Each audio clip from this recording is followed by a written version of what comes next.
Chapter 8. My Idea.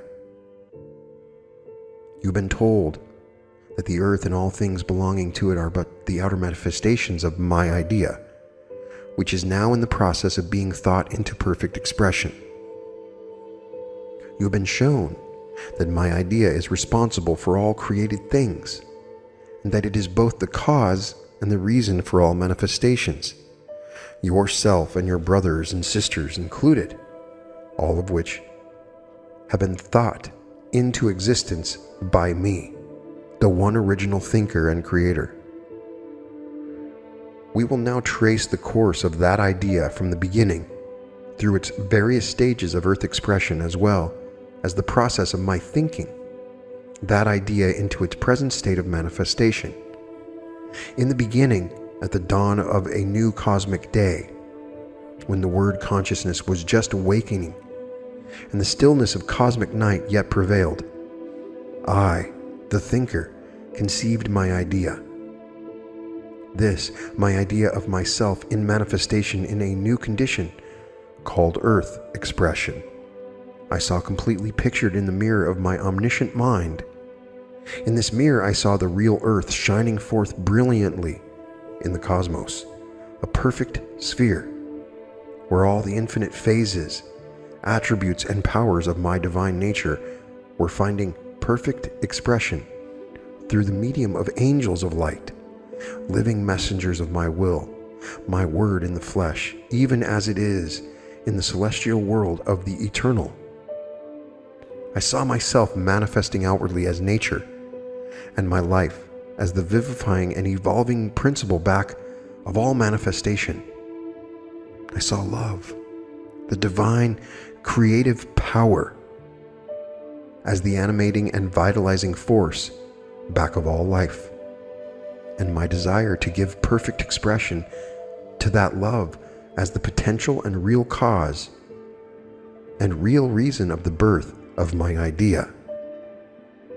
All this I saw mirrored in my all-seeing and all-knowing mind, which could see and reflect only the soul of things or their reality. Therefore, this that I saw pictured in my mind was the real earth. In fact, its beginning, its conception into cosmic being. Now, my consciousness is the inner essence of all space and all life. It is the real substance of my all-comprehending and all-including mind, whose informing and vitalizing center is everywhere, and its limit and circumference nowhere. Within the realm of my mind alone, I live and move and have my being. It both contains and fills all things, and its every vibration and manifestation is but the expression of some phase of my being. Being is expressing or outpressing. You cannot imagine being without expression. Therefore, I, all that is, am expressing, constantly and continuously expressing. Expressing what? What else could I express if I am all that is but myself? You cannot yet see or comprehend when I inspire you with an idea. Therefore, if I am all there is, that idea which is direct from me must be part of or a phase of myself in being or expression. Any idea once born within the realm of my mind, as has been shown, immediately becomes a reality, for in the eternality of my being, time is not. With you, however, an idea first creates desire, a desire to express that idea. Then desire compels thinking. Thinking causes action, and action produces results. The idea in actual outer manifestation. In reality, I have no desire, for I am all things, and all things are of me. I need only to think and speak the words to produce the results. Yet that desire you feel in you is from me, because it is born of my idea, which I implanted in your mind, only that it might come forth into expression through you. Indeed, whatever you desire is I, knocking at the door of your mind, announcing my purpose of manifesting myself in you or through you in the particular form indicated by that desire. What is called desire in human personalities is but the necessary action of my will pushing forth the expression of my idea into outer manifestation or being. What to you would seem to be in me a desire for expression is but the necessity of my idea of myself to be or express itself. Therefore, every real desire you feel, every desire of your heart, comes from me and must of necessity sometime in some shape or other be fulfilled. However, as I have no desire because I am all things, once this idea of expressing myself in this new condition was born, I had but to think, that is to concentrate or focus my attention upon my idea and will it to come forth into expression, or as is told in my other revelation, to speak the creative word.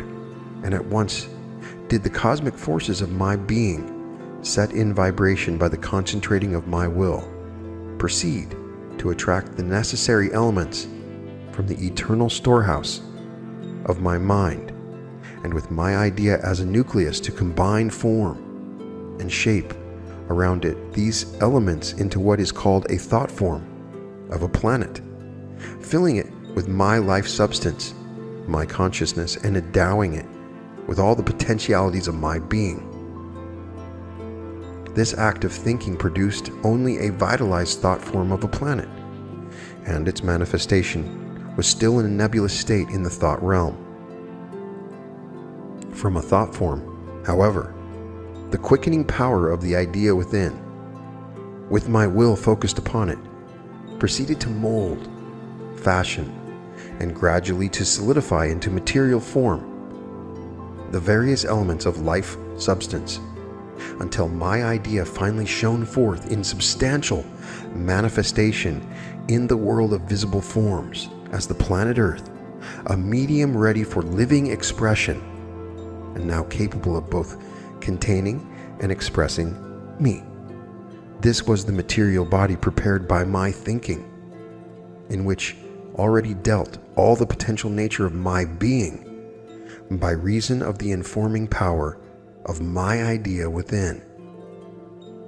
The next stage was the developing and preparing of avenues or mediums through which I could express the manifold phases, possibilities, and powers of my idea. The outward evidence of this was what is known as the mineral, vegetable, and animal kingdoms, which each in turn, as it came into manifestation, gradually unfolded higher and more complex states of consciousness that enabled me more and more clearly to express the infinite phases and variety of my nature.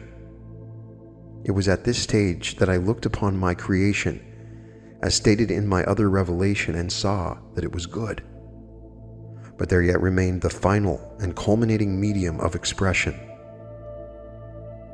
Up to this point, while each perfectly expressed some phase of my nature, yet all existing mediums and avenues were unconscious of me, and were mediums of expression, only as a wire is a medium for conducting heat, light, and power.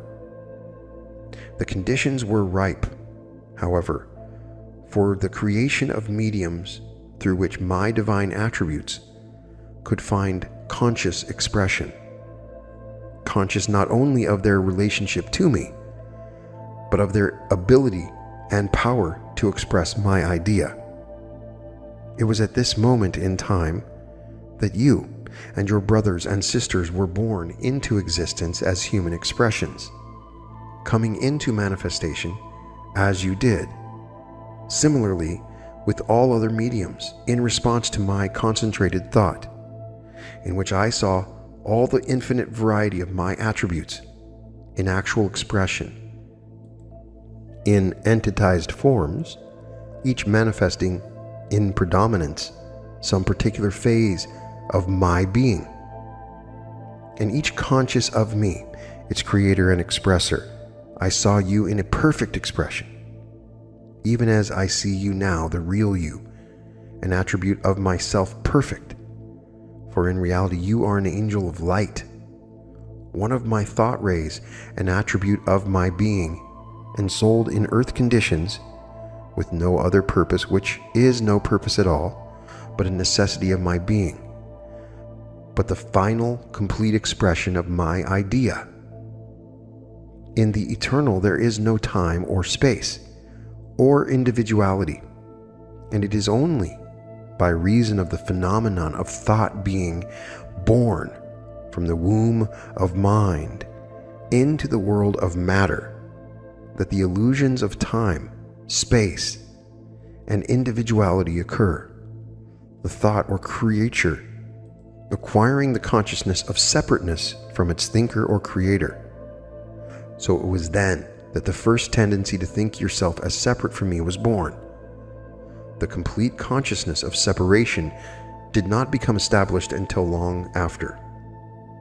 In the beginning, when you thus first entered into earth expression, obeying the impulse I had sent forth through my concentrated thought, you, one of my attributes, surrounded or clothed yourself with my idea of myself in expression as the particular attribute you represented, you being the animating force of that idea. In other words, my idea of myself expressing that particular attribute then became the soul of your particular expression. But that idea or soul is not you. Remember, for you are really a part of me, being myself in expression through the medium of that particular attribute. Having clothed yourself with my idea, this idea then, through the necessity of its being, immediately began to attract itself the necessary thought substance requisite for the expression of that particular attribute, and to build and shape it into my image and likeness. It thus became a holy temple filled with my living presence, because inhabited by you, one of my divine attributes. This temple, being in my image and likeness, and composed of my thought substance, surrounding and clothing my idea, is consequently your real body. It is therefore indestructible, immortal, perfect. It is my complete, imagined thought containing my living essence, imagined in, awaiting the time when it can come into outer expression and take on material form. So now we have, first, I am, expressing as you one of my divine attributes. Second, my idea of you, one of my attributes expressing in earth conditions or your soul. Third, my imaged thought of you, forming the temple of your soul, or your soul body in which you dwell. These three make up the divine or impersonal part of you, the immortal three-in-one you, my latent yet completely formulated thought shaped in my image and likeness, as yet unquickened and therefore having no connection with your human personality which has not yet been born.